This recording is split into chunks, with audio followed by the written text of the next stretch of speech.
What's up guys, JJ here, and it is time once again for another FM Virtual Stadium Tour. That's right, we're back, and as some of you may have already guessed, today we are taking a look round this quite frankly ugly Azteca Stadium.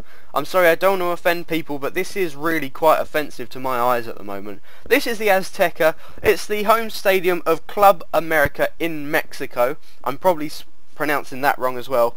And as always for you, the first fact I have, or I suppose second today, as I've already told you what club hosts their home matches here, is the overall capacity of this stadium. And it does currently hold 104,000 fans when it's sold out max to capacity. So yeah, let's just take a look round it quickly. And I've already said it's quite an ugly stadium. It does get better once you get out of the main grandstand. But it's absolutely huge. As I've already said, it holds 104,000 fans, and that's pretty much the biggest stadium I've done a video on. And it actually reflects in the number of frames that Fraps is able to shoot this video at. We're down to 10 frames a second if we're lucky. We're actually down to about 6 at the moment. So it's a good job I don't do a lot of action in this series. Not that you can do much action when showing people around a stadium.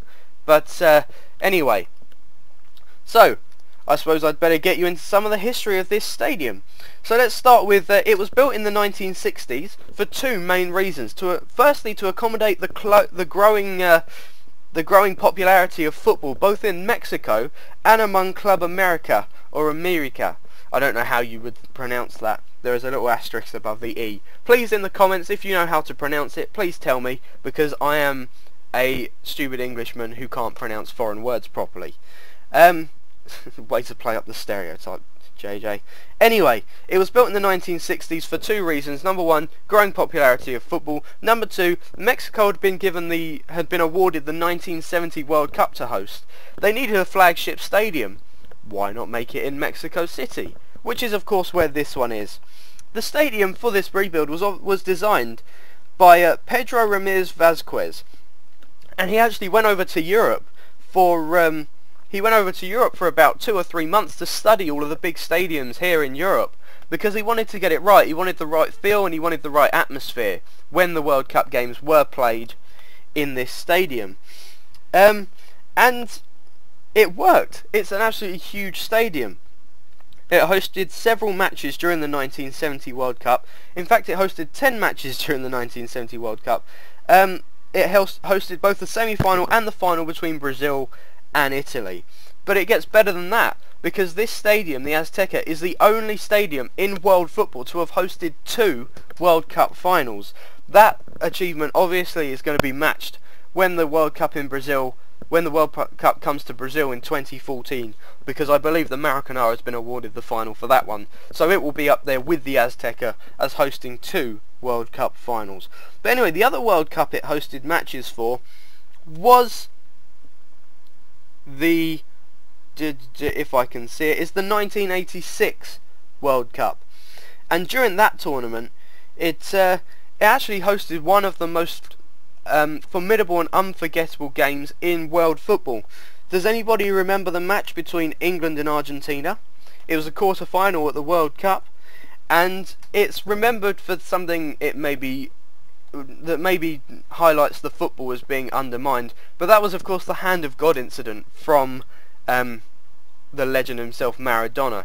He played an absolutely blinding match, scored that hand of God goal, which has been hugely debated ever since, but there's nothing we can do about it now. And then in the second half of that match, he scored a beautiful goal, outran pretty much the whole of the England defence, and I'm not ashamed to say it was a beautiful goal. That was probably the most high-profile match it hosted at the 1986 World Cup. But it did also host the final, as I've already said, between Argentina and Germany. Argentina won that, by the way, 3-2. After the World Cup, before that World Cup 1986, it went through a small refurbishment, as you often see with these things, just to make sure it was fully safe and fully ready for the World Cup, fully up to date. But after the World Cup, one of the main things they realised during the 1986 World Cup while it was going on was it's maybe not quite safe, because during that World Cup the capacity of the stadium was 115,000. But as I say, they realised it wasn't quite safe enough, so they took the overall capacity down to 104,000 where it is today. It plays...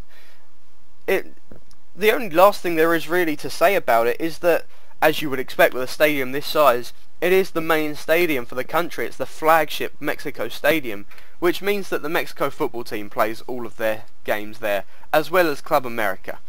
But apart from that, that's my time. Thanks for watching, guys. I'll see you next time. Please remember to like and subscribe to my channel, like this video. Hit us up on Facebook or Twitter at FM Stadium Tour. We'll be there. You can give us a like or you can follow me. And you can even visit our very own website. I've got it up and running. It should be fine. It's www.fmstadiumtour.com. So apart from that, again, thanks for watching, guys, and I'll see you next time. Laters!